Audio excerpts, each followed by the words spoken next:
In the 21st year of the Salsario calendar, the kingdom of Granvald is locked in an intense battle against monstrous forces. This place has become the last bastion of humanity, where only a handful of survivors have gathered. The soldiers, who once defied reality itself and rallied with nothing but faint hope, are now being overwhelmed by swarms of monsters attacking from all sides. An unavoidable fate is rapidly closing in before their eyes, pushing humanity closer to extinction. Although many soldiers have fallen, those who remain capable are carrying the injured to the castle, where they are being treated with healing magic. Without taking a single break, Will continues healing one soldier after another, instructing the troops to bring the wounded to him immediately before it is too late. One of the healers, clearly worried about Master Will, urges him to flee, warning that the gate is about to be breached. He insists that it is too dangerous for a healer of Will's caliber to remain on the front lines. Hearing this, Will looks at him in anger and asks if he is suggesting that he abandon everyone. Gritting his teeth, Will declares that he will not allow humanity to perish. He firmly believes that if he continues healing the soldiers, victory is still possible. He recalls the final words of his comrades, calling him humanity's hope and the world's greatest hero. Suddenly, another soldier rushes into the castle while carrying the injured general, desperately searching for Master Will. Seeing this, Will immediately moves to help and instructs the soldier to gently place the general on the ground. Overcome with worry, the soldier asks if the general can be saved, explaining that without him, the entire battle line will collapse. Will responds with confidence, stating that saving the general is the very reason he came to the front lines. Will begins casting healing magic on the general, and soon, the arm that had been severely injured earlier starts to heal. Once the arm is completely healed, the general opens his eyes, looking anxious and deeply frustrated as he regains consciousness. One of the soldiers praises Master Will upon seeing the general awaken. While the general is still confused, Will smiles and reassures him, saying that no matter how severe the injury, he will heal everyone. He confidently adds that if things continue this way, humanity's victory is just around the corner. However, the general stares at his restored hands before suddenly striking Will in the face. With his fist clenched and his body trembling, he declares that Will has done something unnecessary. Both the soldiers and Will himself are left in shock. Will cannot understand why the general would attack him. Gathering his courage, a frightened soldier asks the general why he acted that way. Instead of answering, the general angrily shouts at them to be silent. The general then begins drawing his sword, startling Will and everyone nearby. Continuing in his rage, he moves to attack Will, demanding to know if this restored arm is the reason he refuses to fall. The general yells at Will, asking if he truly does not understand, saying that while Will continues healing the wounded from the rear, the soldiers' suffering and despair on the battlefield, as they face those monsters, remains unchanged. Just when the general believes it is finally over, Will heals him once again. The general then shouts. Not only the general, but everyone present feels the same way. They no longer want to fight. Hearing this, Will looks at their faces and sees nothing but gloom. Despite this, Will thinks differently. He believes that he has been trying to save as many people as possible. However, he begins to wonder if that means everything he has done so far is pointless, and even his decision to come all the way to the front lines now feel meaningless. The general tells Will that he does not care if Will is known as the world's greatest healer. He says he is tired of suffering because of Will. After saying this, the general sheaths his sword, declaring that humanity is going to fall anyway, and if Will wishes to continue fighting, then he should do it alone. Will shouts back in distress, explaining that healers cannot use offensive magic at all, and without the soldiers, this place will surely collapse. At that very moment, a dragon attacks the castle with blazing flames. The wall shatters, and the general is defeated as well. When the dust finally settles, Will glares at the terrifying dragon and at last realizes what kind of monster the people he healed had been fighting. It is true that Will had only been watching from the rear. As this realization sinks in, Will clenches his robe and curses himself, saying that all the time he spent learning healing magic was wasted. Even with his immense talent for healing magic, and even after being honored as the world's greatest healer, he believes that he should have fought with his own hands. Will then grabs a nearby stone and attempts to face the dragon, thinking that if only he could return to that day, he would surely learn offensive magic this time. The dragon sees Will charging and easily takes down Will. He then opens his eyes and wakes up in his bed. Looking around, Will notices an admission guide lying on the table. As he approaches it, he realizes that if this guide is here, then he has returned to that day from 5 years ago. Now, it is the 16th year of the Salsario calendar, the day when Will, who would later become the world's greatest healer, was defeated by a dragon. He was destined to become a healer after enrolling in a specialized academy for healing magic. Even so, this moment takes place 1 week before entering Highlight Academia. Will stares intensely at the letter, uncertain of what truly happened. But if his final wish has been granted, then he knows exactly what he must do. Clenching the paper tightly, Will makes a firm decision to enroll in the academy that specializes in offensive magic, Schwartz Academia. Healers cannot use offensive magic. That is common knowledge among all mages. Because of this, Will must break through that barrier, and there will be many walls he must overcome to do so. However, he possesses memories from his past life and the healing magic he mastered during that time. If he makes full use of these advantages, he believes he can change the future by fighting himself and saving the world. To achieve this, Will must first enroll in Schwartz Academia, the world's most prestigious academy for learning offensive magic. Schwartz's superior education is said to develop anyone into a first-rate offensive mage. Even the individual Will encountered in his past life was a graduate of Schwartz. However, the academy's methods are closely guarded secrets that can only be learned by enrolling there. Thinking about this frustrates Will, as there has likely never been a case of a healer enrolling before, which leaves him wondering what he should do. He considers whether money might help, since nobles sometimes use their wealth to force their untalented children into Schwartz, relying on the academy's ability to turn anyone into a capable offensive mage. Unfortunately, Will has no money, and he regrets that he could not bring wealth from his past life. Even though money would have been meaningless in the face of humanity's extinction, he should have earned enough rewards during his time as the kingdom's chief healer to last a lifetime. Even if he works as a healer now, he will not earn enough in time for the admission process. While struggling to think of a way to enroll in the academy, Will is suddenly interrupted when his sister enters his room and asks if he is awake. Seeing her opens the floodgates of emotion for Will, and he nearly breaks down in tears as he realizes that he has truly returned to the past, to a time when she is still alive. Noticing the tears in his eyes, she asks if something is wrong or if his stomach hurts. Will quickly denies it, saying that something simply got into his eyes. He then greets his sister, and she happily greets him back with a pure smile.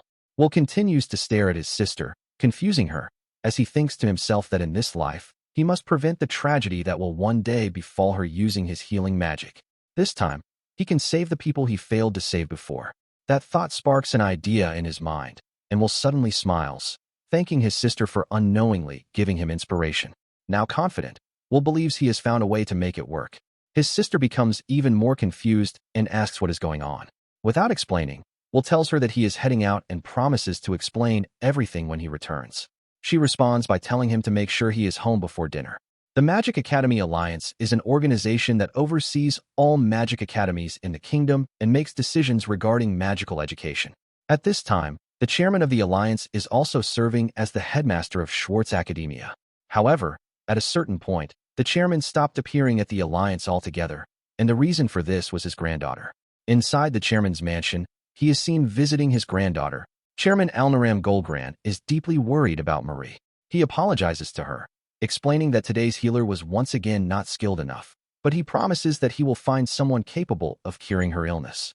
He begs her to hold on just a little longer. At this time, Chairman Alnaram is constantly attending to his granddaughter's condition. However, the healing magic of that era is unable to cure her illness, and she eventually passes away. That is what happened in the previous timeline, but this time, Will intends to change it. Will enters Marie's room through the window and asks Chairman Alnaram to allow him to handle the task. Chairman Alnaram quickly recognizes Will as the scholarship student from Highlanch Academia. Will steps fully into the room, shocked that the chairman knows who he is. Chairman Alnaram continues, explaining that Will's talent for healing magic is already famous throughout the alliance, although he never expected Will to be the type to enter through a window. Will smiles upon hearing this, thinking that his former self would never have done something like this. Perhaps because he has experienced death once, he feels bolder than before. Even so, Will tells Alnaram that there is no time to spare, neither for her nor for himself. As he removes his coat, Will confidently claims that he can cure her. Chairman Alnaram fixes his gaze on Will and asks what his true intentions are. Will replies that his reasons can wait, but first, Chairman Alnaram must give him permission to treat her, as the disease has progressed further than he initially thought. After saying this, Will looks straight into Chairman Alnaram's eyes. After a moment of silence, Chairman Alnaram finally agrees to give Will a chance and tells him to show what he can do. Will exhales deeply and sits beside Marie, noticing the intense stare from Chairman Alnaram. It feels as though the chairman is ready to strike at the slightest mistake. Will thinks that this level of pressure is only fitting for the headmaster of an offensive magic academy. Calming himself, Will takes Marie's hand and begins healing her. Will notices that his magical power has diminished since returning to the past, but he still remembers the healing formulas. The treatment formula for Marie's illness, known as Zora disease, was originally developed 2 years later, yet with his current abilities, Will is able to treat her. Marie slowly opens her eyes and notices Will beside her. Will feels relieved seeing that she is all right and gently tells her that she will be fine. To Marie, Will appears like a charming prince who has come to save her, calmly instructing her to take it easy because her stamina is still low. She smiles happily at Will's words and then shyly turns to the other side, softly agreeing. Shortly after, Chairman Alnaram asks Marie if she truly feels okay. With a bright expression, Marie reassures her grandfather that she is fine and wonders aloud how many years it has been since she last felt this good. Overcome with emotion, Alnaram begins to cry tears of joy while Will watches the scene with a warm smile. The chairman is deeply grateful to see his granddaughter healthy once again. Later, Will and Chairman Alnaram move to the guest room, where Alnaram expresses his heartfelt thanks and asks if there is anything he can do in return. Will thanks him in response and explains that his request is not a difficult one. He states that, as they have just seen, his healing magic has already reached the highest level, leaving nothing more for him to learn in that field. For that reason, Will asks Chairman Alnaram to help him enroll in Schwartz Academia. Chairman Alnaram is visibly shocked to learn that Will wishes to attend an offensive magic academy instead of continuing to develop his healing talent. He asks Will if he truly understands what such a decision means. With a firm and resolute expression, Will confirms that he does. Seeing the determination in Will's eyes, Chairman Alnaram stands up and declares that perhaps his authority existed for this very moment. He then assures Will that he will personally see to it that Will is enrolled in Schwartz Academia. The two shake hands, sealing the agreement. The scene then shifts to a professor who angrily complains about Chairman Alnaram, saying that just when he thought the chairman had finally returned, he went and did something outrageous. The professor questions whether a healer could even keep up with Schwartz's curriculum. Looking over Will's profile, the professor scoffs, claiming that a pampered healer like him could never learn offensive magic. On the day of the entrance ceremony, all the students gather in the assembly hall as Chairman Alnaram addresses them. Schwartz Academia is a boarding school that specializes in offensive magic, featuring a unique curriculum, vast grounds, and numerous training facilities. These include research centers, an enormous library, influential alumni beyond the academy, and the ability to receive various forms of support from the kingdom. There is no better environment for learning offensive magic. Since there has never been a case of a healer enrolling, Will knows that countless difficulties await him. However, he believes that if he studies here, he can also become an offensive mage. Will considers this place to be where he will change his fate. After enrollment, reality quickly proves otherwise during class. The professor orders Will to fire at the target. Will does his best to form the image of a fireball and launch it at the target, but no matter how hard he tries, he is unable to do so. The professor, seeing this, states that Will has failed once again today. This leaves Will extremely frustrated as the professor declares that Will not be allowed to attend class until he can break through the target using basic offensive magic. He then instructs Will to practice on his own at the training ground behind the building. Although hesitant, Will asks the professor to teach him properly, explaining that he cannot even practice under these conditions. Adjusting his glasses, the professor coldly replies that teaching a healer would be nothing more than a waste of time. Hearing this, Will asks in frustration if he can at least study theory in the library. The professor responds dismissively, saying that there are no books there for a healer to read. He then warns Will that if he steps out of line, he will face severe punishment. In the middle of this argument, a student suddenly throws a fireball toward Will while smirking and saying that Will is in the way. The fireball strikes Will in the back, knocking him to the ground. As Will struggles to his feet, he turns around, trying to understand what just happened. The student mocks him, asking if he cannot even dodge that, and taunts him by saying that this is an offensive magic academy, where there is no place for a weakling who cannot even protect himself. In other words, the student claims that it is Will's own fault for being hit. The professor places a hand on Ulpus's shoulder, agreeing with him, and suggests that Will should enroll in a healing magic academy instead of remaining here. Ulpus continues smirking and taunting Will, saying that at least there, gentle healers could comfort him. As night falls, Will sits alone on a bench in the training ground and lets out a deep sigh. There is no sign at all that suggests he can learn offensive magic. Closing his eyes, Will reflects that he knew this path would be a struggle. The reason is that healing magic and offensive magic draw from different sources of power. Mages convert mana, the power of the caster's spirit, through formulas to activate magic, and the nature of that mana is determined by the caster's state of mind. Offensive magic uses active mana to create flames. A healer who possesses only passive mana cannot use offensive magic. However, Schwartz Academia possesses the knowledge to train first-rate offensive mages from nearly zero. Among those methods, there must be a way to refine active mana. Will is confident in his mana control, and he believes that if he can learn this technique, he should be able to convert passive mana into active mana. He never expected, however, that he would not even be allowed to attend class. Both students and teachers look down on healers to this extent, which makes Will think that such behavior is typical of those born with active mana. Even so, Will refuses to give up. He stands up, recalling that there was someone who also had very little mana at first and managed to refine it at Schwartz. Because of that, Will is certain that enrolling in Schwartz Academia was not the wrong choice.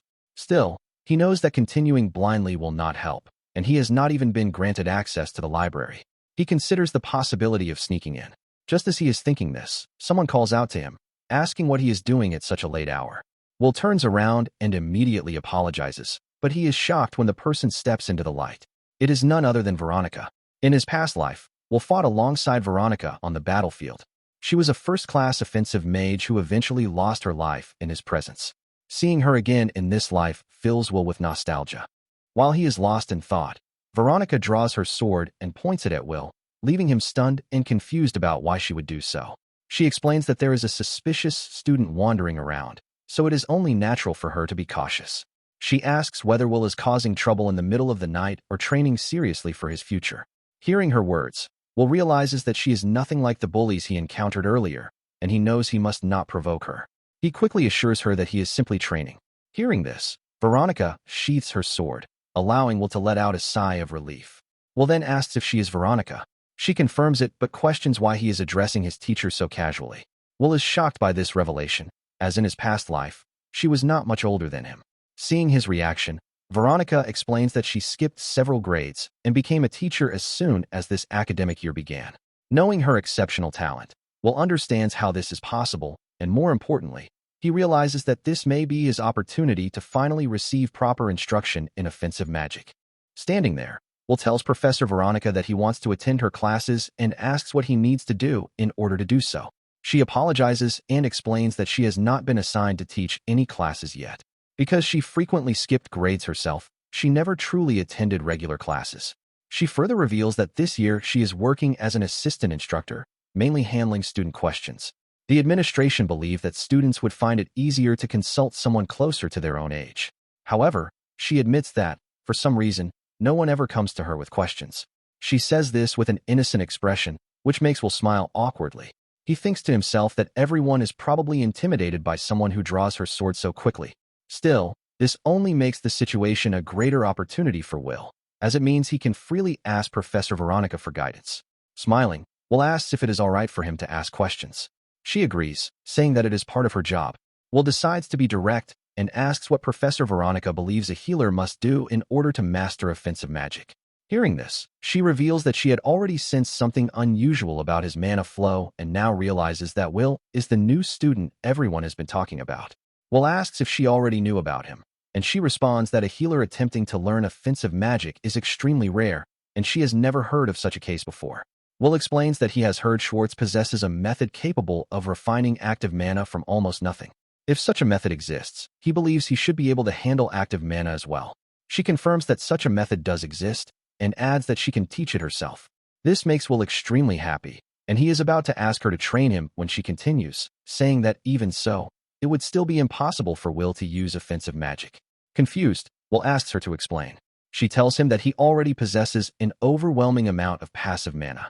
At that level, even if he were to refine active mana, it would simply dissolve back into his passive mana. Even if he managed to refine active mana using a different method and mix it with passive mana, offensive magic formulas would still fail to function properly. Hearing this leaves Will deeply troubled, and he asks if there is truly no way for a healer to use offensive magic at all. She replies that there is none that she knows of. This realization shakes Will, as his plan seems to have failed so easily, yet he refuses to give up. He thinks that if no method exists, then he will create one himself. After coming to this conclusion, Will bows and thanks Professor Veronica, telling her that he will think things through on his own. As he turns to leave, she stops him, saying that their conversation is not finished yet. She continues by explaining that while it is true that healers cannot use offensive magic in the conventional sense, there is still a way for a healer to become an offensive mage. Will is confused by this statement and apologizes before asking her to elaborate. She holds up her sword and explains that it is a weapon made of iron, and when swung, it can defeat enemies. She then points to a bench nearby, explaining that it is a chair made of wood, designed for people to sit on and rest. However, she adds that if someone swings it and strikes with it, even that chair can knock someone down. After finishing her explanation, she sets the chair down and explains that Will simply never thought of using it that way because it was created for a different purpose, but he is free to use it however he wants. She then uses her hands as another example, gently patting Will and explaining that the same hands can comfort someone or cause harm, depending on how they are used.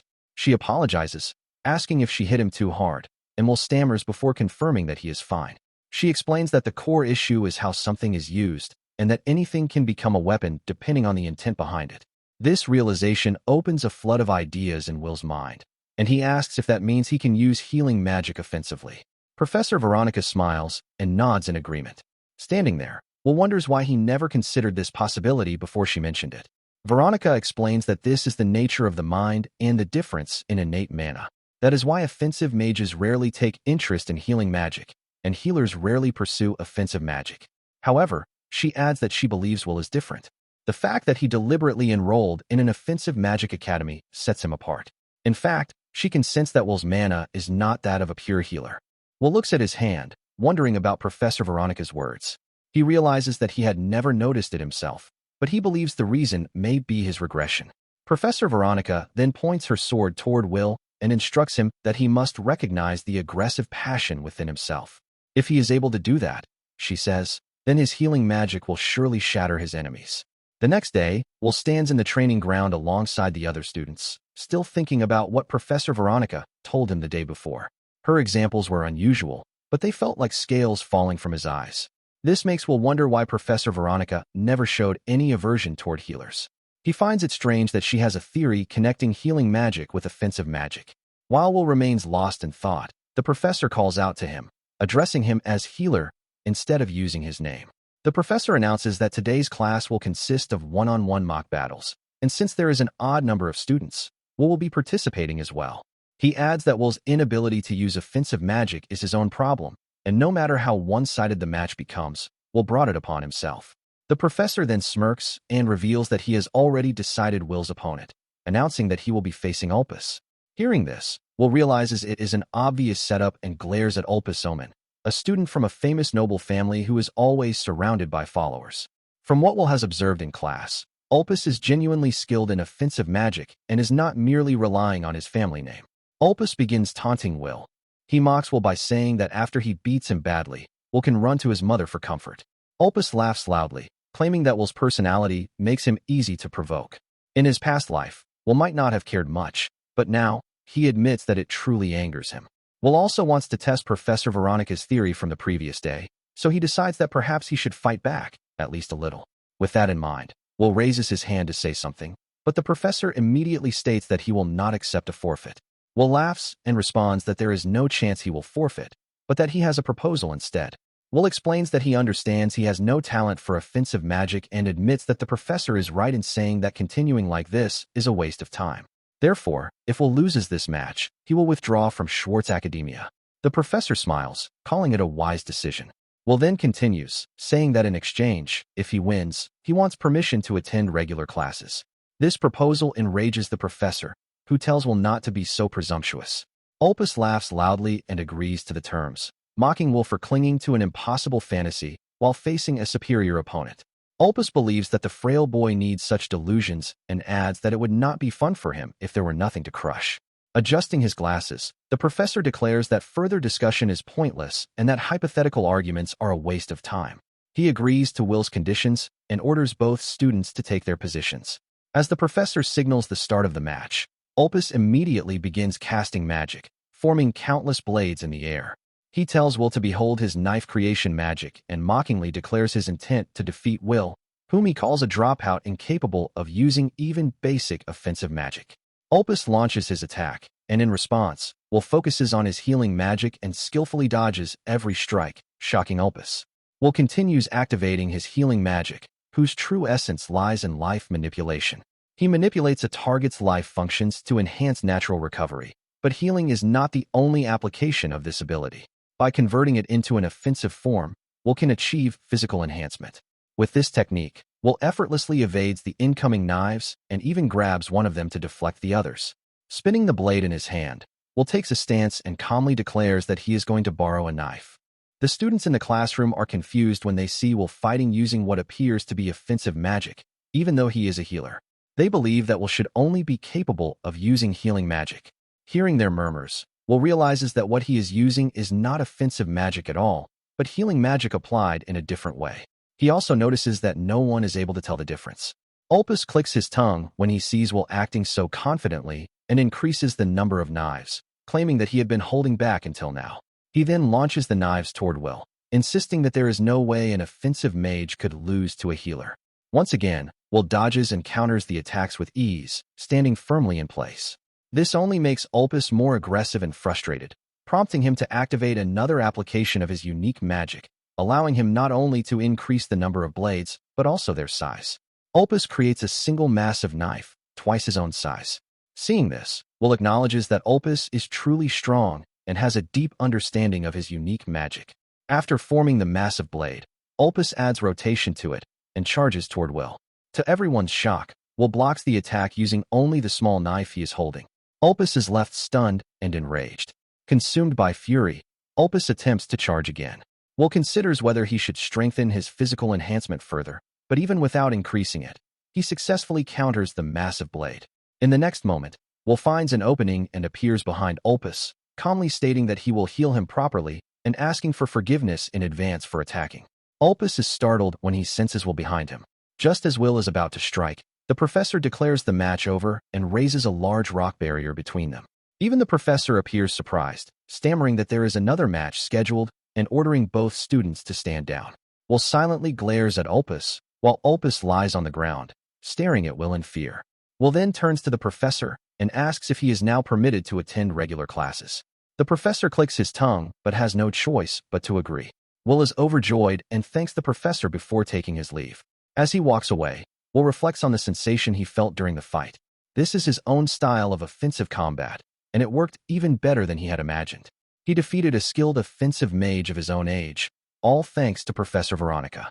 Smiling, Will realizes that he can truly become an offensive mage. Meanwhile, the professor helps Opus to his feet. Opus tells him that it was merely a class accident and that there is no need to make a report. Still, as he stands up, Opus adds that he has no desire to report every minor issue to his father either. He then threatens the professor, asking if he understands what he is implying. Adjusting his glasses, the professor replies that he understands perfectly and smirks, remarking that they cannot allow a healer to act so arrogantly. Now able to attend classes, Will takes his seat and resolves to learn everything he can about offensive magic. When the professor enters the classroom and notices Will sitting there, he pretends not to see him. Taking a deep breath, the professor begins the magic tool creation class. For a while after enrollment, the curriculum covers basic content, with the homeroom teacher handling multiple subjects. Hearing about the magic tool creation class, Will recalls that the Healing Magic Academy also had a similar course, which makes him feel nostalgic. The professor explains that today's task is to create ice bombs and that the necessary materials will be distributed. The students are instructed to assemble them by following the steps and infusing mana. In Will's past life, he only created recovery items such as potions. As expected from an offensive magic academy, they are now crafting weapons. The students assume active mana is required, but in reality, the nature of mana barely matters in magic tool creation, as most functions depend on the materials. Because of this, Will believes he should be able to handle the task. Will opens his supply bag and finds an ice golem eye fragment and flame tree branch powder. Holding the fragment in one hand, he reads the manual, which instructs him to mix the flame tree branch powder with the ice golem fragment. Suddenly, he notices the fragment glowing. Acting quickly and keeping everyone's safety in mind, Will use his physical enhancement to throw the fragment away. A loud blast follows, and the professor turns around as Will sees the fragment erupt into a large mass of ice. Ignoring the explosion, the professor demands to know what Will is doing. Will explains that the fragment activated on its own before he infused any mana. The professor responds that he does not want to hear excuses and decides to deduct points from Will's grade. Will then hears Ulpus and his followers laughing and turns around, realizing that this incident was caused by Ulpus.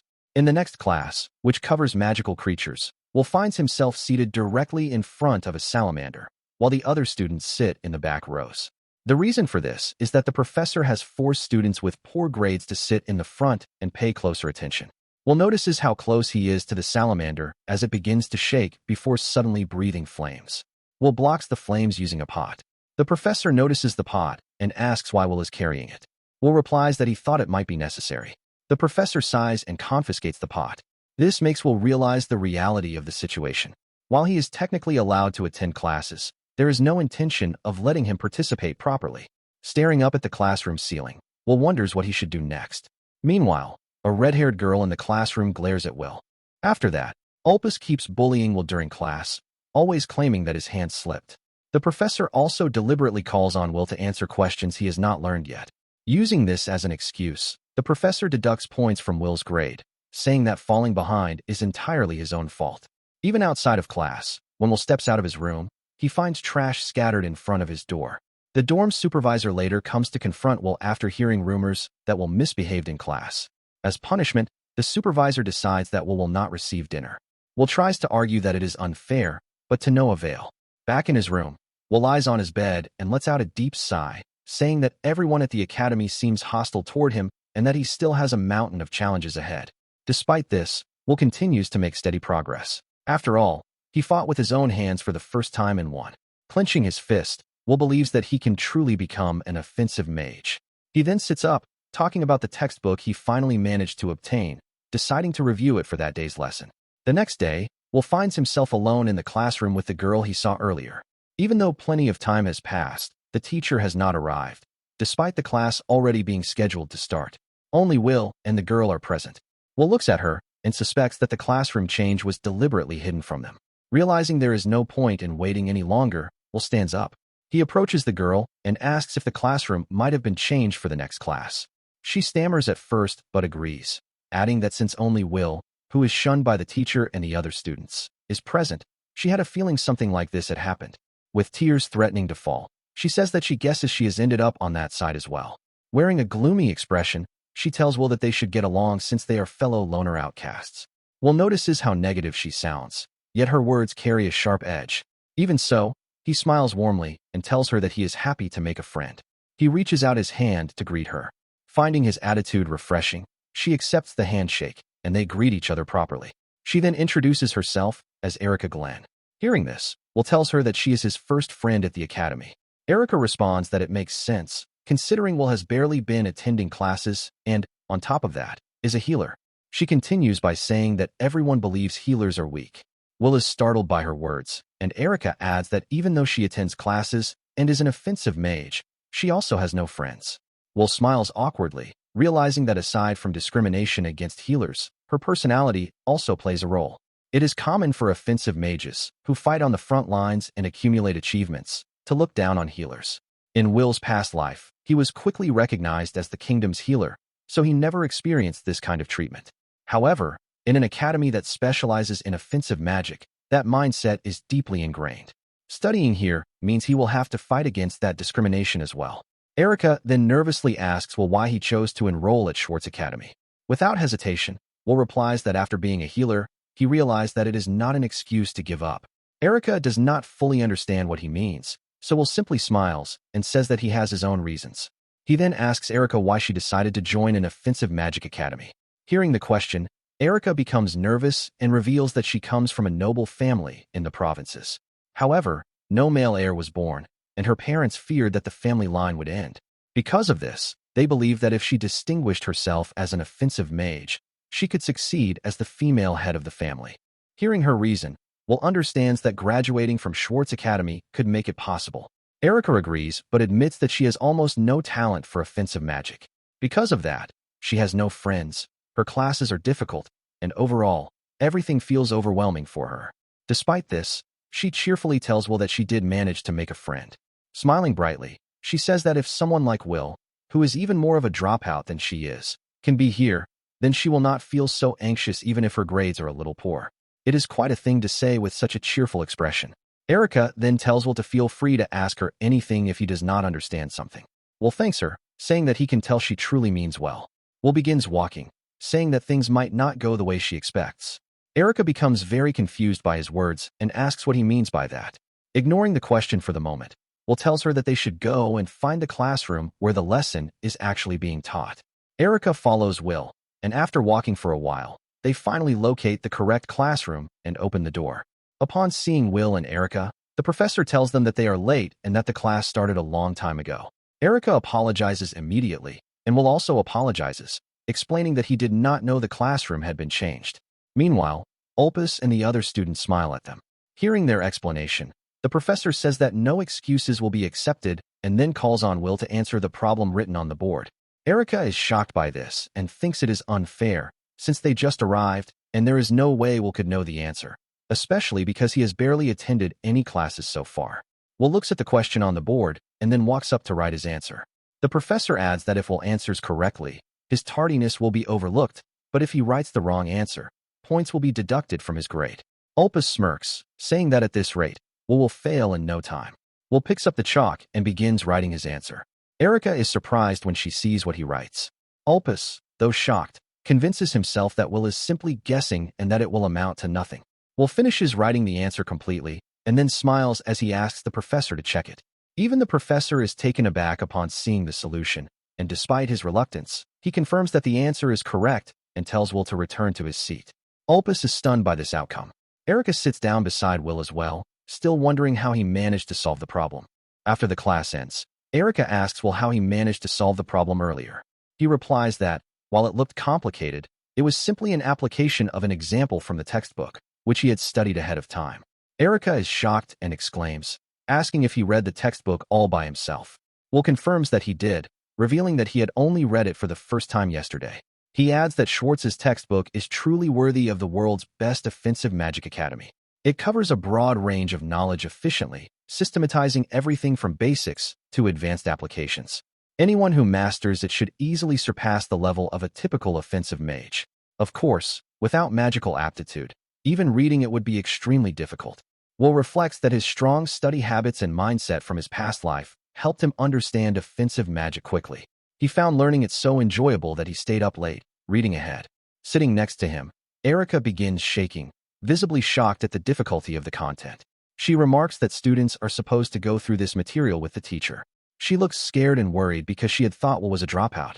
Tears well up in her eyes as she asks if that means she is now at the bottom and will be bullied. She pleads with Will not to leave her behind. Will places a reassuring hand on her shoulder, telling her it's fine and that he will teach her anything she doesn't understand. After all, they are friends. Erica is overjoyed and thanks him. Will reflects that while he did not come to this school to make friends, having Erica by his side will help him accomplish more. Once the classroom clears out, Will asks Erica for a favor in return, noting that classes are more than just lectures. Erica informs him that the next class is the basic offensive magic class. Will agrees, acknowledging that it is the class he has consistently struggled with and the reason he has been excluded from other lessons. Erica, confused, encourages him, saying that he should still be able to do it since he even defeated Opus. Will, however, denies it, explaining that he still cannot use basic offensive magic. She becomes worried, but Will clenches his fist, smiling, and says he has an idea that will require her help. Now, they stand together on the training ground. In offensive magic, there are basic offensive techniques and unique magic. Basic offensive magic can be learned by anyone who studies the formulas, while unique offensive magic is created by a specific user and can only be used by them. Schwartz's curriculum includes classes for both types. Since unique magic has no set formulas, even Will can participate using his healing magic offensively. However, for basic offensive magic, Will cannot pass without mastering it directly. While Will is deep in thought, the professor approaches and stands before him, commenting that lectures may go well, but practicals will be different. He warns that Will fail this class if he cannot use basic offensive magic. Will nods and walks over to the dummy, where the professor explains the assignment.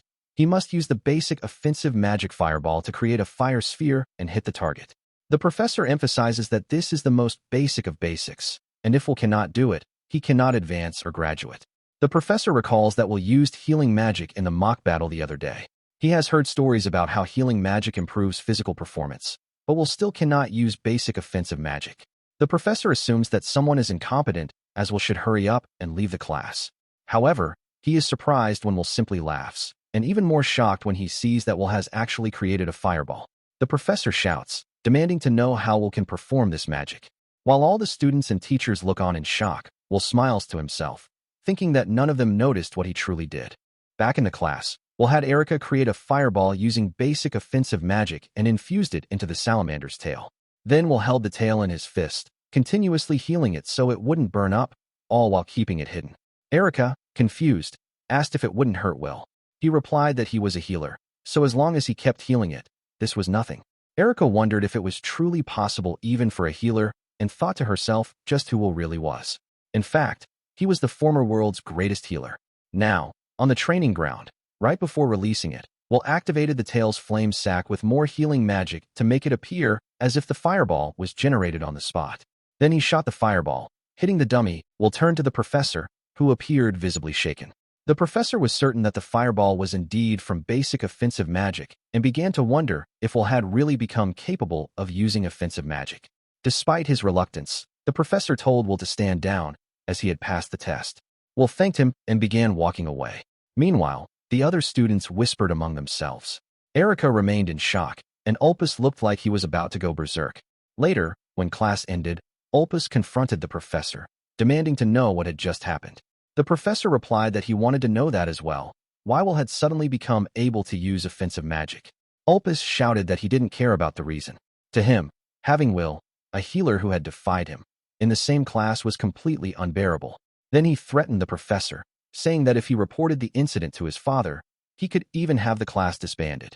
The professor looked alarmed, and Ulpus began walking away, instructing him to use any method necessary to get Will out of his sight. The professor clicked his tongue, thinking that taking action outside of class would be extremely risky if discovered. This was not like dealing with a privileged student's normal bullying. He reflected on how hard he had worked to become a teacher at Schwartz Academy, yet he might have to take risks to protect his position. A healer acting so high and mighty. He had no idea what the other teachers might say, but he could not let some 15-year-old healer ruin his career. The professor concluded that he had no choice but to take matters into his own hands. After school, the professor called Will out to the training ground. Upon arriving, Will asked why he had been summoned. The professor replied that he thought Will might be feeling overconfident lately. Hearing that made Will happy, and he thanked the professor, but the professor quickly called him a fool, revealing that he was not praising him, and reminded him that he had already missed several classes since enrollment. The professor then asked how Will planned to make up for those absences. Will wanted to argue whose fault it was, but instead, he calmly replied that he had learned the material from a classmate and covered it through self-study, so there shouldn't be any problems. The professor countered, saying that it was not up to Will to decide. He continued, explaining that whenever a student is absent, make-up lessons are required, and the instructor in charge determines the content. After saying this, the professor ordered Will to have a mock battle with him. Will was shocked to discover that the professor wanted to spar directly with the student. The professor explained that he would give Will a handicap, considering the difference in their abilities. If Will could land even a single hit on him, he would pass. He added that with such generous terms, Will had no excuse to run away. As Will considered the terms, the professor smirked, thinking that Will's attacks would never reach him before his magic struck. He planned to push Will until he fully understood the difference in their power, ensuring that Will would listen to everything he said. After a moment of thought, Will nodded, agreeing to the mock battle. The professor smirked and decided to start immediately. He leaned in and struck the ground with magic. Will had seen this magic before. It raised the ground, but this time, it moved far faster than the last encounter. Will dodged quickly, yet the attacks kept coming, one after another. The professor taunted him, saying that all Will would do was dodge all day. While evading the attacks, Will thought that unlike creation-type magic, this technique used existing terrain, which made the attack fast and highly versatile. The professor was clearly on a completely different level than Ulpus. Still, the attacks were not impossibly fast, so Will could dodge them with ease. After evading the barrage, Will seized an opening and rushed forward, determined to land a hit on the professor while continuing to dodge all incoming attacks. The professor created another boulder, attempting to trap Will between them, and smiled, thinking he had successfully pinned him. However, the situation turned out differently. Will was on top of the boulder and leapt off while holding a knife, aiming to strike the professor. Before the attack could land, the professor transformed his body into a stone-like form. The professor then counterattacked, forcing Will to fall back. Smirking, he said that Will was so weak that, at his current level of strength, he could not break through the professor's iron wall armor. Hearing the grandiose name, Will couldn't help but think it sounded impressive. The professor continued, claiming that he had never seen anyone use healing magic offensively, and that all Will was doing was merely imitating offensive magic. Startled, Will took a breath, listening as the professor added that Will's attempt to become an offensive mage using such feeble magic was laughable. Will calmly replied that, through healing magic, he had studied the human body in depth and learned that humans naturally conserve their strength because their bodies cannot withstand their full power. Hearing this, the professor asked if Will was trying to lecture him, asserting that he would not indulge in Will's escapism simply because he couldn't master offensive magic. Will urged him to hold on and continued, explaining that even if someone removed their limiter to output more power, their body would be damaged, but since Will was a healer, it didn't matter if his arm broke. He admitted he did not like the pain, but it healed immediately. The professor hesitated, skeptical, claiming that even that would not be enough to break his iron wall armor. Undeterred, Will charged forward and threw a punch, testing his theory. To the professor's surprise, the armor shattered, and he was forced to brace himself on the ground. Will turned, stating that it was not wise to set limits for a student. When Professor Veronica had given Will the idea to use healing magic offensively, he realized that nothing was more foolish than deciding something couldn't be done. Will could grow far stronger. Sensing movement, he turned just in time to see the professor launching another attack. Will stepped back, while the professor stood, adjusted his glasses, and glared at him, clearly furious. Will asked the professor, reminding him that he said Will would pass if he landed even a single hit. The professor, visibly furious, tells Will to be quiet and says that there are no witnesses here. He continues casting magic, declaring that he cannot accept the fact that a healer managed to land a hit on him. Will lets out a deep sigh and explains that releasing the limiter is not just for punching. This time, Will enhances his footing and instantly closes the distance at incredible speed, charging toward the professor to throw another punch. Seeing how fast the attack is, the professor realizes that his iron wall armor, woven from the earth, will not activate in time. He closes his eyes, but the attack still hasn't hit him yet. Confused, the professor opens his eyes and finds that Will's punch is moving extremely slowly. Yet he himself cannot move at all. Soon, the professor realizes that time itself is slowing down. In his mind, he begs for it to stop, because the pain is lasting far longer than it normally would. It is many times worse than being hit under normal conditions. He cannot endure it, but he also cannot escape or even cry out. Desperately, he begs for it to end. When the punch finally lands, the professor is sent flying and crashes into a nearby wall. As Will heals his hand, he calmly tells the professor, "Welcome back," and explains that for him, it was only an instant. Lying on the ground, the professor shouts, asking Will what he did to him. Will replies that unlike the professor, he will explain properly. He explains that the moment he landed the first hit, he cast sensory enhancement magic on the professor. Originally, this magic is used to heal people whose eyesight or hearing has deteriorated, but Will has recently been using it to increase his own reaction speed. This time, he cast it on the professor at an excessive level. As a result, the professor's senses became abnormally sharp, making 1 second feel like 1,000 seconds. Will then taunts him, asking how painful it feels to be punched in that state, though the professor already knows the answer firsthand. Will places his hand on the professor's shoulder and continues, saying that he also has a question. He asks the professor if he has now passed the makeup lesson. The professor clicks his tongue but admits that Will has passed. However, Will has one more thing to say. He acknowledges that eliminating deeply ingrained discriminatory attitudes may be difficult, but if the professor intends to stand in his way, then Will make sure the professor understands exactly what kind of pain awaits him, etched deeply into his body. Will claims that he only wants to attend classes and, of course, doesn't want to be bothered by other students either. With an innocent, happy expression, he asks the professor if he will grant his request. Later, the professor walks down the hallway, reflecting on Will. He recalls that, generally, all healers lack fighting strength and are considered weaklings, without the will to stand up. People who are expected to obey offensive mages. Everyone says so, yet Will is different. Not only does he possess remarkable combat ability, but his strong will even resembles killing intent. At that moment, Ulpus notices the professor walking by and stops him, smiling as he asks about Will's makeup lessons. Opus chuckles, saying that Will is now one step closer to expulsion. While Opus talks, the professor angrily interrupts him, ordering him to shut up and warning him not to interfere with Will anymore. It is for Opus' own good. It would be a mistake to underestimate Will simply because he is a healer. Opus hesitates, claiming that this is not what he wants to hear from the professor. Then he reminds the professor that if he reports to his father, there could be serious consequences. The professor calmly replies that Opus should go ahead and try. Opus is taken aback, and the professor continues, pointing out that if Opus truly had the power to influence the situation, he should get Will expelled himself rather than asking the professor for help. Otherwise, it seems far more likely that Will sink his fangs into the Omen family.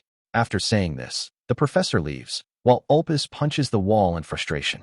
A few days later, after class ends, Will closes his book, reflecting on how peaceful his life has become. He glances at Opus, noting that the professor apparently spoke to him as well. Opus now glares resentfully at Will from time to time, but no longer acts out. Thanks to this, Will can focus on his studies, though he is not satisfied with simply maintaining the status quo. Erica approaches with her notebook, asking for Will's help.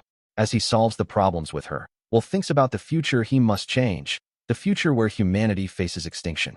He realizes he needs to become much stronger. Using healing magic for physical enhancement was a good start, but so far, his attacks have been nothing more than punching and kicking with all his might. Sensory enhancement, while useful for intimidation, lacks the versatility of offensive magic. He still has a long way to go.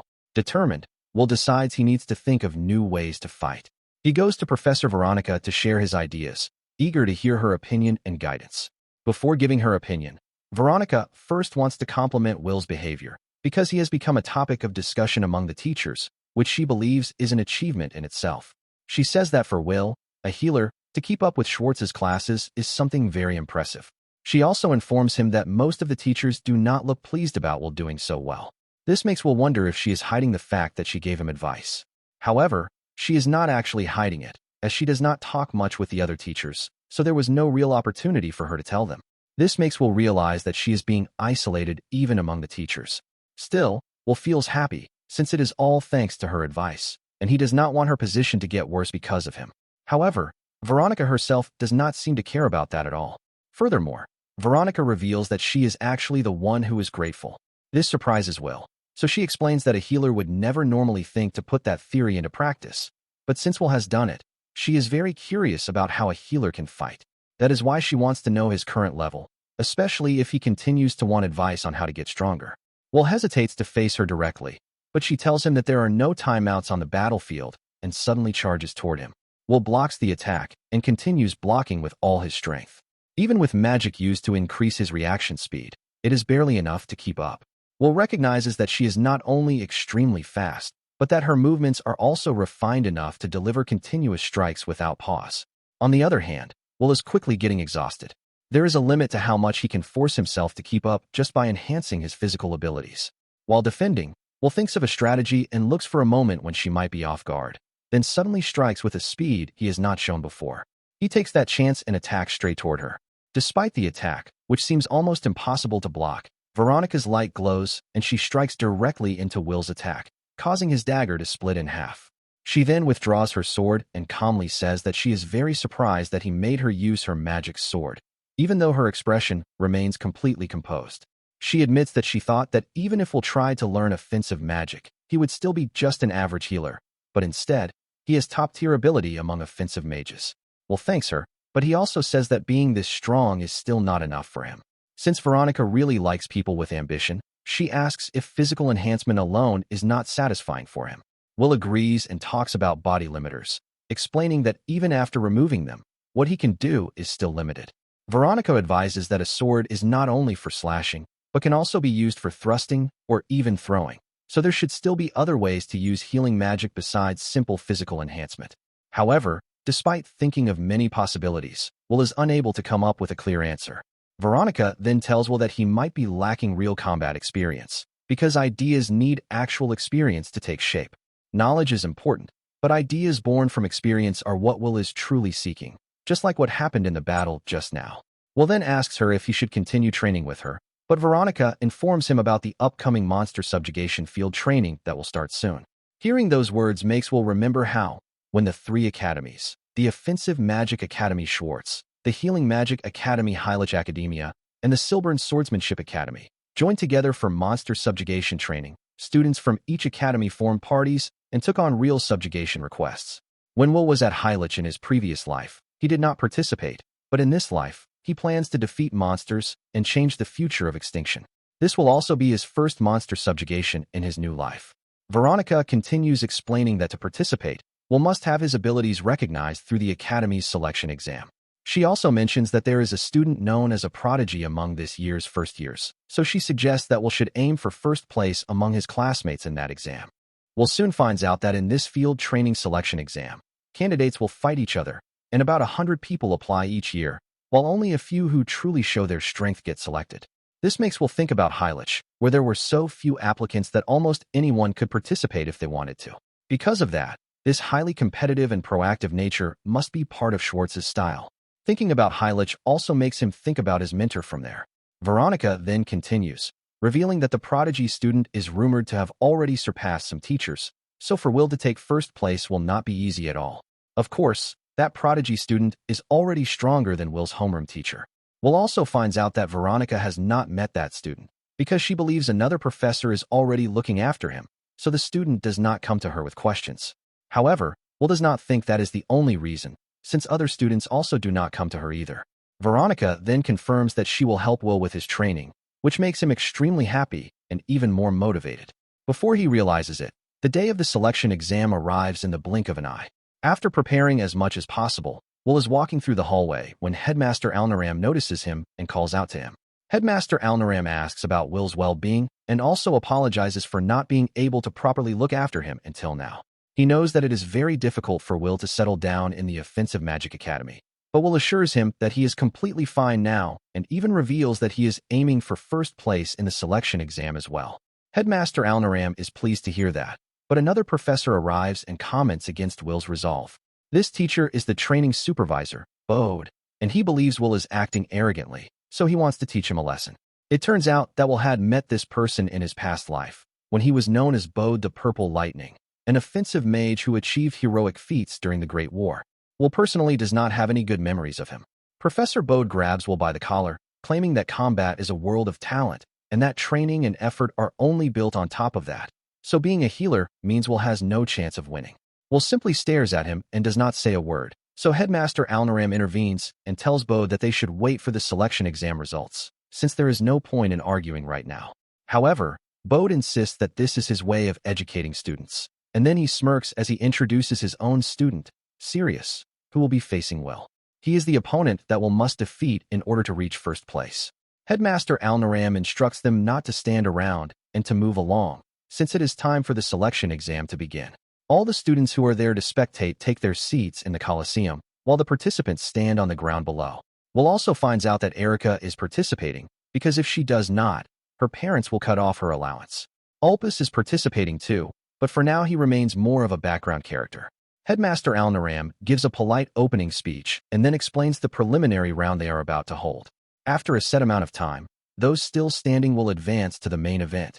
This makes some people worry that the ground will be too crowded for nearly 100 participants to survive at once. But then Headmaster Alnaram strikes his staff against the ground, and a galaxy-like dimension spreads across the entire field.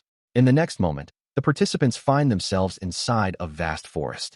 The headmaster then informs them that he has teleported everyone to random locations, so they may either avoid strong opponents or cooperate with acquaintances if they are lucky enough to meet them. However, their starting positions all depend purely on luck. The scene then shifts to Will, who is deeply impressed by the magic that teleported so many people in an instant. With that, Headmaster Alnaram officially declares the start of the field training participant selection exam. Will immediately conceals his presence, minimizes his life activity, and hides his existence as much as possible. He then begins exploring the forest, and soon notices 3 offensive mages fighting against each other. Will stops to observe the battle, since it is a great opportunity for him to see how different offensive magic users fight. After all, it would be a waste if Will only aimed to barely pass the exam instead of learning as much as he can from this experience. The student with the golem, who is fighting against the other 2, finally wins the battle, and while he is celebrating his victory, Will appears behind him and grabs his head. Will then uses his new spell to make the student black out, and collapse to the ground, manipulating the flow of mana to take down the student. Because Will has to firmly grasp the opponent's head, this technique is difficult to use without a clear power difference, but it allows him to neutralize enemies without causing unnecessary injury. It is a technique that Will came up with during his special training with Professor Veronica. Right after that, Will senses an attack coming from behind and quickly dodges it. He recognizes the magic and lets out a deep sigh because it is the background character Ulpus acting up again, but this time Ulpus has teamed up with two of his friends to try to take Will down. Ulpus casts his magic knife creation, then one of his friends applies a poison enchantment to the blade, while the other uses shadow replication magic before launching an attack together. Ulpus believes that no matter how fast Will is, he will not be able to break through all of these layered attacks. The strike is about to reach Will, and although he could heal the poison with healing magic, getting through this completely unharmed using only physical enhancement would be very difficult with this number of attacks coming at once. At that moment, Will uses his healing magic in a different way, and suddenly the golem that belonged to the student he defeated earlier appears and protects him. Ulpus is completely shocked when he sees the golem moving again. Normally, healing magic only works on living things, but this golem has a mechanism that moves autonomously using the caster's mana as a medium. In other words, it is a magical creature. It cannot perform actions as complex as a living being, but if it is supplied with enough mana, Will can still control it. Will commands the golem to attack Ulpus's friends, and it quickly overwhelms them and takes them down. Now only Ulpus is left. Will suddenly vanishes from sight and appears right in front of him, then places his hands on Ulpus's head by using the same spell. He defeats him as well. After that, Will continues using the golem to fight other students. Since physical enhancement mainly leads to close-range combat, the golem helps cover that weakness by attacking from a distance and drawing attention away from Will. Will is hiding behind a tree, preparing for another surprise move, when he suddenly notices a tornado-like attack rushing toward them at incredible speed.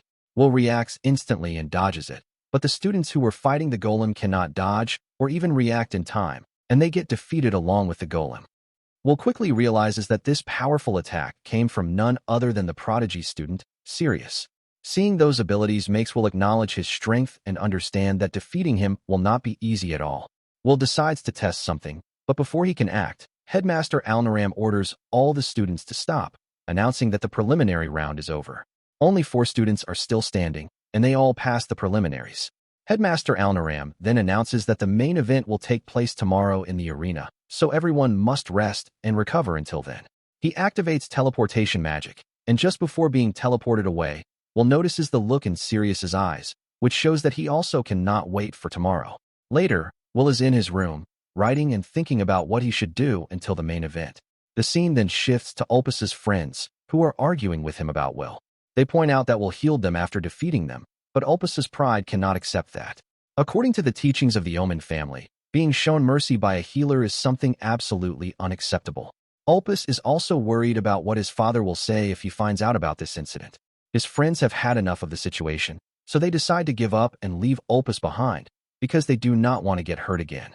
Filled with frustration, Ulpus lets them go and declares that he does not need to defeat Will with magic to eliminate him. While Will is reading in his room, someone knocks on his door. Hearing the knock gives Will a bad feeling, but he still opens the door and finds Ulpus standing there, greeting him. Without wasting time, Will asks what Ulpus is scheming, but Ulpus replies that he only came to have a peaceful conversation. Ulpus then admits that he has always hated healers, including Will, and that is why he has done various things to try to make Will leave the academy, although Will manage to counter some of them.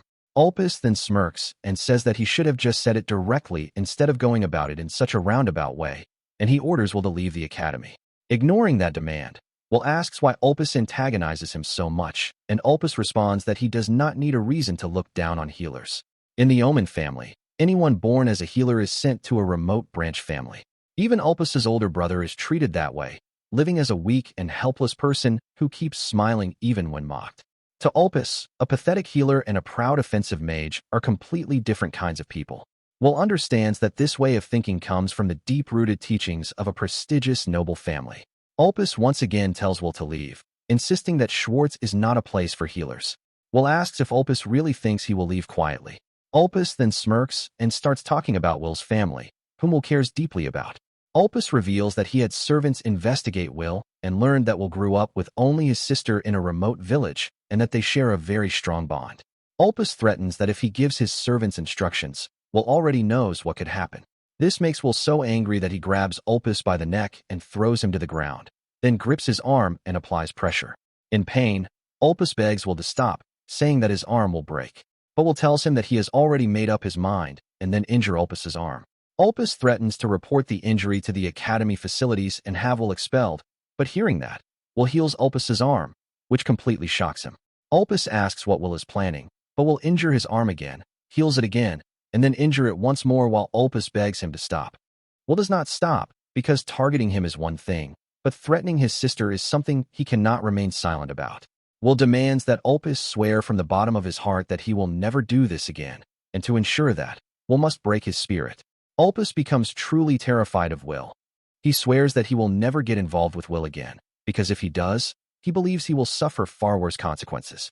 After a long and exhausting exchange, Will finally lets Ulpus leave, completely worn out, while reminding him not to forget his promise to never lay a hand on him or his family again. Then Will returns to his room feeling strangely refreshed and decides to go to sleep. The next day, the main event finally begins, and Will is standing on the battlefield. The 4 students who passed the preliminaries will now fight in one-on-one tournament matches. Will is surprised to see that Erica also made it through. Erica explains that she was very scared, so she created walls of flames and used a siege-style strategy so that no one could get close to her. Although it is an unusual approach, Will wonders whether she can really survive using only that method. Erica asks Will to go easy on her since they are friends, but Will refuses. Even though Erica has already secured enough points to keep her allowance, she still wants a higher evaluation. So the moment the match begins, Erica attacks with fire magic, which Will calmly faces, because the orthodox flame magic's power is at a level his healing magic can easily keep up with. Will is about to brush it off. Will senses that something is wrong and decides to dodge Erica's next fireball attack. The reason becomes clear when he realizes that the fire he took earlier is not going out at all. Will begins to understand Erica's unique magic. Even if the raw firepower itself is only average, her flame magic has abnormal persistence. That makes it dangerous to keep taking hits just because he can heal through them. Will remembers the last time he had Erica create a fireball and then stored it inside a salamander's tail. He now realizes that it was not only the properties of the salamander's tail, but also Erica's own magical trait that influenced it. Now Will understands why she was able to win the preliminaries by creating walls of flames. He also notices how this ability reflects Erica's persistent and sticky personality. The crowd becomes excited watching Erica fight against Will, which surprises him and makes him wonder if people actually believe she might beat him. Encouraged by how she survived the preliminaries, Erica gains confidence and even smiles, suggesting that Will should surrender. Instead, Will increases the output of his healing magic. He then tells Erica that it is now time for him to counterattack. Even so, Erica refuses to give up and attacks Will again. This time, Will deliberately takes the attack on his fist, deciding that if the flames will not burn out, he will use them himself. Erica is shocked when Will turns his own fist into a flaming strike using her fire. Will then charges toward her to attack, but before he can land the blow, Erica gives up. She falls to the ground while trembling, and the referee announces Will as the winner. Even though Will wins, many students start booing him. Not only that, they also begin belittling Erica, which makes her extremely nervous, and she starts apologizing repeatedly. Will goes over to comfort her, praises her for putting up a good fight, and heals her injured hand. Will tells her that she had a real chance to win, but from behind, Professor Bode shouts that she never had a chance. His voice frightens her, and Bode continues by saying that since she lost to a trash-tier healer, then Bode orders her to leave, and she walks away while clearly shaken. Will argues with Bode, saying that it is far too harsh to speak to a student that way. However, Bode insists that this is his way of teaching, since he is the supervisor of the field training. Then Bode leaves, claiming that in the end, there will be only one winner. Sirius steps onto the battlefield and tells Will to move into position. After doing so, Will asks Sirius if he shares the same opinion as Bode. To Sirius, strength is everything, and since Bode is strong, Sirius believes Bode must be right. However, Sirius also acknowledges that Will is not weak, which is why he wants to prove that he himself is the one who is right. Will remembers that in his past life, he heard rumors about a terrifyingly powerful battle mage of his generation on the Northern Front. The winds that mage created kept everyone at bay and reduced everything to nothing. This time, the match is decided in Sirius's favor, and now the final match will be Will versus Sirius. Will declares that Professor Bode will never acknowledge him unless he takes the championship, so he is determined to win this match. Sirius does not respond, and the referee signals the start of the battle. In the very next moment, Sirius launches a wind attack at will, which Will dodges easily, then uses physical enhancement to charge forward, but the force of the wind pushes Will back once again. Sirius recognizes Will's speed as a serious threat, so he attacks again with another wave of wind. Unlike the tornado from before, this wind blast spreads across a wide area and pushes everything away. Will struggles to hold his ground, but at this rate, he is about to be forced out of bounds. Realizing this, Will decides to bring out his next move and places his hand on the ground.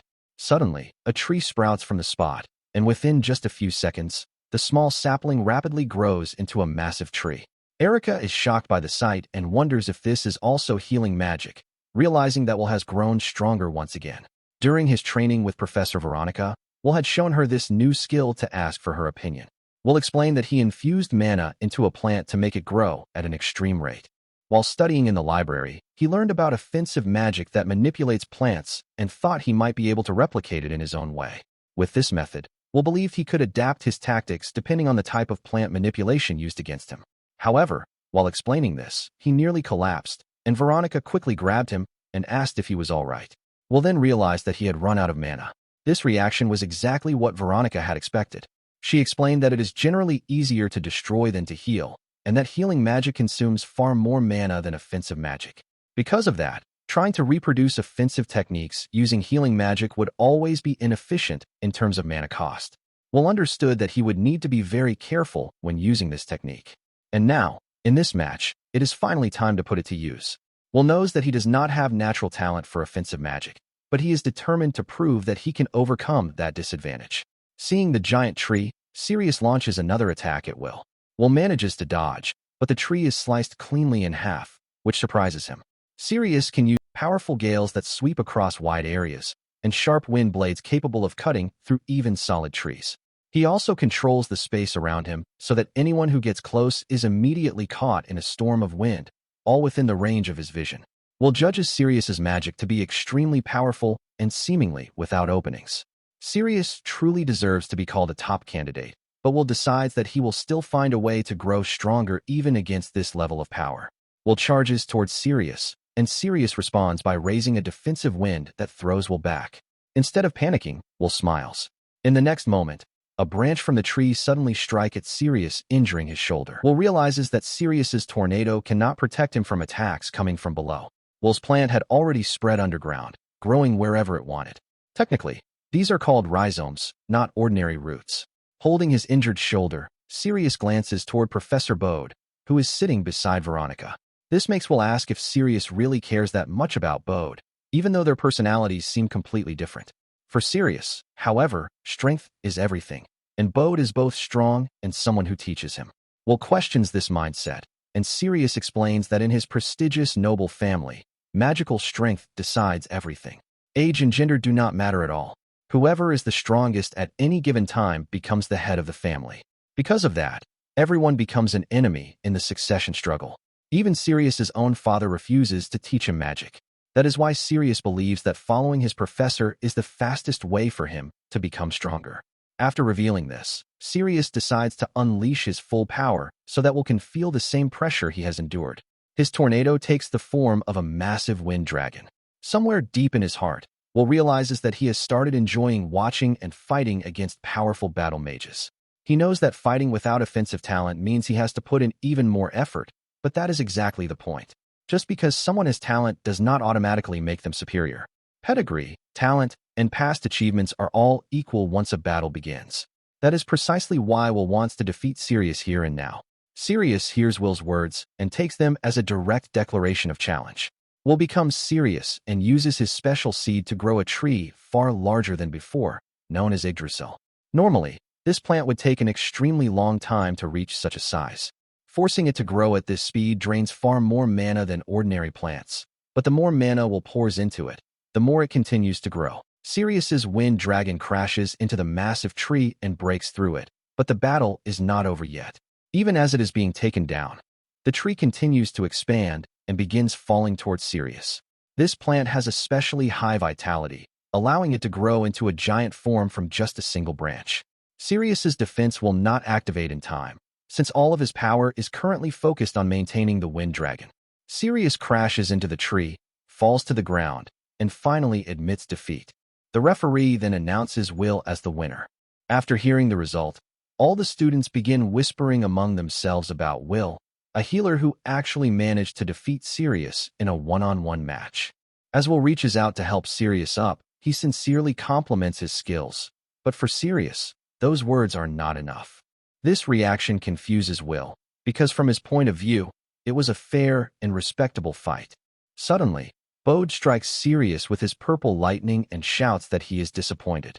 Then, Bode lifts the fallen tree that was on Sirius and throws it aside before grabbing Sirius to restrain him. All the students are shocked by how harsh Professor Bode is, and when he hears them murmuring, Professor Bode shouts that the same goes for the so-called fools in the audience, because they were about to accept a healer taking first place. Will steps in, feeling that things are going too far. He reminds everyone that he is the one who won, but that does not mean Sirius was weak. However, Professor Bode interrupts while Will is still talking and comes right up to him, saying that on the battlefield, ability is everything, and if someone loses, they are treated as useless and left behind. Then Bode throws the unconscious Sirius toward the referee, which only makes Will even angrier and more determined to stand his ground. But Professor Bode is not planning to stop and continues by belittling healing magic. Will tries to convince him by explaining the importance of healing on the battlefield. He says that combat is a division of roles, and if people do not work together, then humanity will not survive. However, Professor Bode has a different way of thinking. He explains that he has seen his students stay on the front lines to buy time for rear troops, such as healers, to escape, but those same students later get overwhelmed by even weaker monsters while retreating. This reminds Bode of one of his students whose body was returned in terrible condition, with no place left to call home. Because of that, Professor Bode cannot accept healers he considers weak, since they not only cannot stand on the battlefield, but also could not save his student.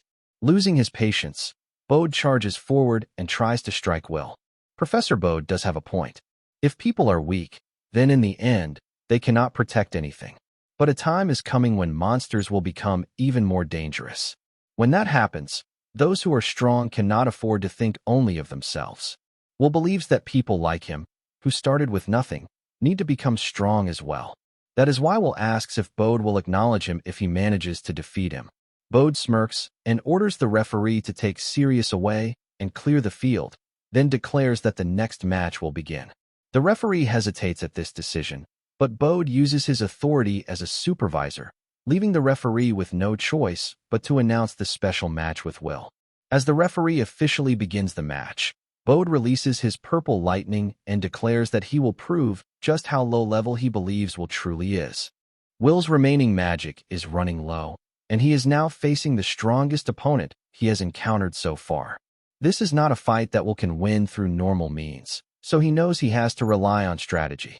He begins to cast healing magic, but the process is too slow, and before he can recover fully, Bode's lightning strikes him. When the dust settles, Bode confidently explains the 3 reasons why he believes his victory is absolute.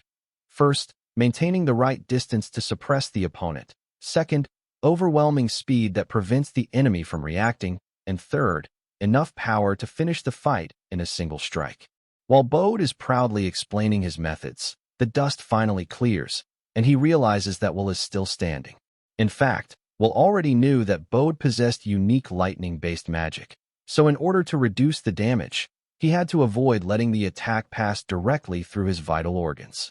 No matter how strong his healing is, if his brain or heart were hit directly, healing would not activate fast enough to save him. That is why he created a blood circuit that could conduct electricity more safely, allowing the current to travel from his arm, through his leg, and into the ground, reducing the overall damage by redirecting the energy away from his body. Even with this method, Will can barely endure the impact. Will immediately starts healing his injuries so he can prepare for a counterattack. Bode lets out a heavy sigh, realizing that Will survived only through extreme effort. Will ignores Bode's reaction and activates physical enhancement magic, but it becomes clear that he cannot properly channel power through his body in his current condition. As lightning continues to crackle around him, Bode declares that the absolute rule of his purple lightning is that anyone who is struck by it becomes paralyzed and unable to move freely. Will pulls his injured hand again to try to create another path to redirect the current, but the attack still reaches him. At this point, Will fully understands just how strong Bode truly is, and he realizes that Bode's confidence and harsh attitude now make sense. Even so, Will refuses to give up. He takes another seed from his pocket, determined to turn the situation around. Using plant manipulation magic, Will causes the seed to grow rapidly into a tree known as the water treasure tree, a plant that absorbs and stores massive amounts of water from the ground. Will plans to use this tree as a shield to disperse the lightning, but it does not work as expected, and Bode splits the tree in half in a single strike. Bode then walks toward Will and asks if that was his final trick, calling the attempt disappointing. However, Bode suddenly becomes confused when he notices a mushroom growing on the tree that was just struck by lightning. Will is also surprised that his plan worked this well, and he explains that some plants and mushrooms release spores that grow rapidly after being exposed to lightning. Even a forest reduced to ash by lightning can become an opportunity for new growth with no competition. The mushroom known as foam blower is one such organism, but that is not its only special trait. Bode is still trying to understand what is happening when he suddenly feels his body starting to go numb. Seeing this opening, Will charges forward toward Bode and throws a punch, determined to seize this chance. Bode laughs when he sees this and strikes Will, sending him to the ground and leaving him in clear pain. It becomes obvious that Bode is superior in close combat as well. His unique magic allows him to manipulate electricity, and by reinforcing his body with that energy and moving at increased speed, the paralysis effect becomes almost meaningless to him. Will is completely shocked that even after doing everything he could, he still could not win. Bode then prepares to deliver another lightning-powered blow as a final attack, but Veronica suddenly intervenes and tells him to stop, saying that he has already gone too far. Bode straightens up and tells Veronica not to interfere, even pointing out that she is still a new hire. Even Will is surprised to see Professor Veronica standing up for him. She tells Bode that the match has already been decided, and that continuing any further would only cause unnecessary harm. However, Bode argues that Will can still continue because he has healing magic and can recover from injuries. That would only be true if Will still had enough magical power left, but at this moment, he has almost none. While showing his lightning, Bode claims that Will simply lacks fighting spirit. In response, Veronica releases her aura as well, making it clear that she is ready to confront him if necessary. The two of them are on the verge of clashing when Headmaster Alnaram steps in and orders both of them to stop, saying that having the two of them fight would be truly pointless. Even Bode has no choice but to obey the order. Headmaster Alnaram then apologizes to Veronica for not explaining the situation properly and formally announces the conclusion of the main event of the field training selection exam. After that, he orders everyone to leave the area.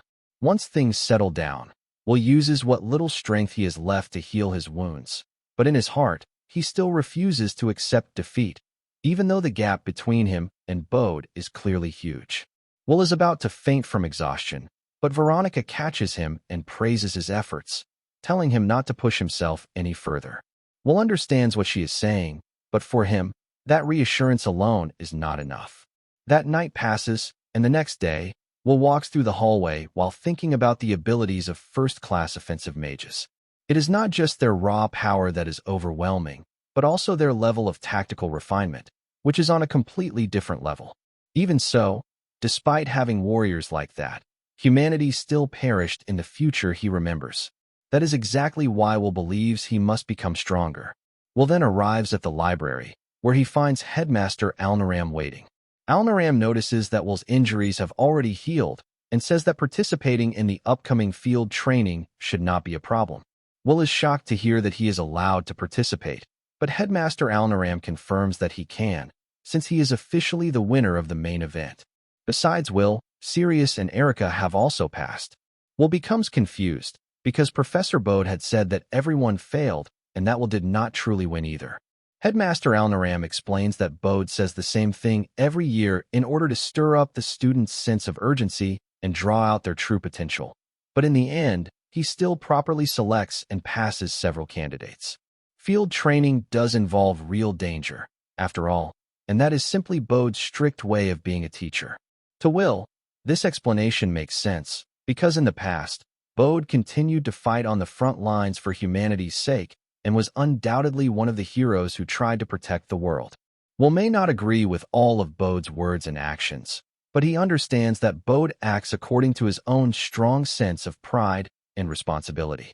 Headmaster Alnaram then explains that Will form a party with students from other academies, including an offensive mage, and that they will be taking on real monster subjugation requests. This will be Will's first time facing a monster since he regressed. 5 years from now, the direct cause of humanity's destruction, the monsters, will begin their major attacks, and Will knows that what he does from this point on will shape everything that follows.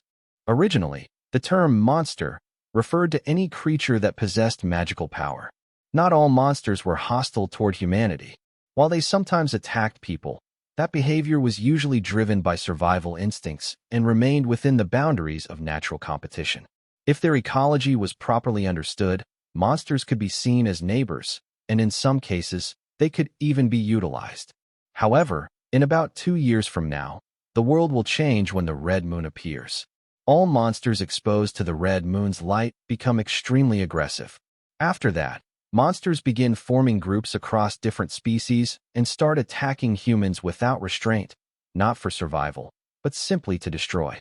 2 years after that, the Demon King descends. Humanity quickly falls into a terrible situation. Countless people lose their lives, and entire nations collapse. Offensive mages become highly valued on the battlefield, but for that very reason, they are sent into danger repeatedly and begin falling one after another. The same happens to excellent knights. Healers, who usually stay behind the front lines, are left with no protection once the battle lines collapse and are then overwhelmed by monsters. By the time Will dies in his past life, almost no one who can still fight remains. If only a few more months had passed, humanity would have completely disappeared. Will cannot allow that tragedy to happen again. That is why he needs to become stronger than anyone he knew in his previous life and gain the power necessary to stand against the massive monster invasion. If possible, he also wants to uncover the true cause behind the red moon that turns monsters so violent. Seeing Will lost in thought with eyes full of determination, Headmaster Alnaram praises him and says that at this rate, Will be just fine. Hearing this makes Will realize that even the teachers are cautious about field training. Alnaram claims that this is simply part of the process, but it is clear that he especially wanted to say these words to Will. Outside the academy gates, the carriage is already prepared to depart, and Will is standing there with Erica and Veronica. Soon, Will notices Bode and Sirius approaching. Will tries to speak with Bode, but Bode brushes him off in his usual blunt manner, even calling Will trash tier. Still, Bode tells Will to work hard during the field training and awkwardly thanks him for healing Sirius. This makes Will smile, and Sirius also thanks Will, saying that thanks to the healing, he can give his all in training and become even stronger. Professor Bode's teaching is that as long as someone survives and can get revenge later, then it is not truly a loss. Will comments that it is an intense but effective way of thinking and advises Sirius to grow even stronger. Sirius smiles and then leaves. Will knows that having more powerful offensive mages is a good thing, and it will surely make future battles against monsters more favorable. After that, Will, Erica, and Veronica also prepare to depart. During the journey, Veronica begins explaining about the Dunkel Forest, which lies just ahead, and confirms the details of their training mission. This time, they will be handling a goblin subjugation request in Dunkel Forest. 3 students from Schwartz, Heilich, and Silburn will form a 4-person party, along with a teacher from one of the schools who will act as support. The party members have already been decided, and Erica is in the same party as Veronica. Although Erica feels a bit nervous, she admits that this is still better than being grouped with complete strangers. Veronica then comments that Will's party is quite unusual, and soon after, they arrive at their destination. Veronica informs them that the participants from Silburn Academy have already arrived. As Will steps out of the carriage, he remembers that he knew them in his past life, although they were not very close. Suddenly, a student from Silburn recognizes Will and immediately hugs him. saying that she has been waiting for the day she could finally meet him. Will and Erica are both shocked and confused. Will quickly asks her to stop and tells her that he has no idea who she is. Hearing this, she realizes that they never properly spoke in the past and introduces herself as Marie, the granddaughter of Schwartz Academia's headmaster, Alnaram. As soon as Will hears that, he recognizes her immediately. Will never expected that he would reunite with the girl he once treated at the headmaster's home. Because of that, he immediately asks about her health, and she confirms that she is doing perfectly fine now. She then apologizes, saying that she could not properly thank him back then, but Will tells her that it is all right, especially since her grandfather later recommended him to Schwartz Academy. Still, Marie insists that she wants to repay the favor in some way. Since she had no talent for magic, she enrolled in Silbern Academy instead and trained in swordsmanship with all her strength and dedication. Thanks to that effort, she placed at the top in her academy's selection exam. It turns out that she has real talent with the sword. Will is truly amazed by this, because going from being bedridden to ranking at the top in such a short time is incredible. Marie explains that she wants to be useful to Will, which is why she is glad they ended up in the same party. Will agrees and says that they should both do their best together. At that moment, Will finally understands what the headmaster meant when he said that he was counting on him. Soon after, Marie notices that someone from Heilich Academy has arrived, so she runs over while holding Will's hand to greet them. Seeing that Will and Marie are getting along so well, Veronica decides to help keep the party's mood bright as well.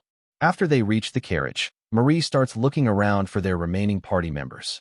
She then calls out toward the carriage, asking if Ren and Turf are inside. Will recognizes the name Ren immediately, and when they step out of the carriage, Ren introduces himself as a teacher from Heilich Academy.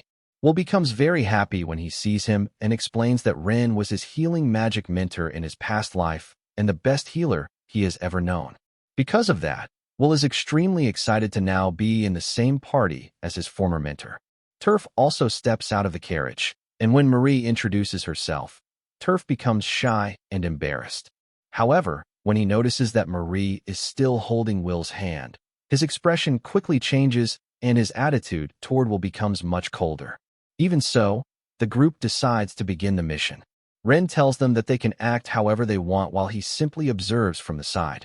Marie is surprised by this relaxed approach, but Will explains that this is just how a mentor usually is. Will then goes over to Ren and asks if he can call him mentor again.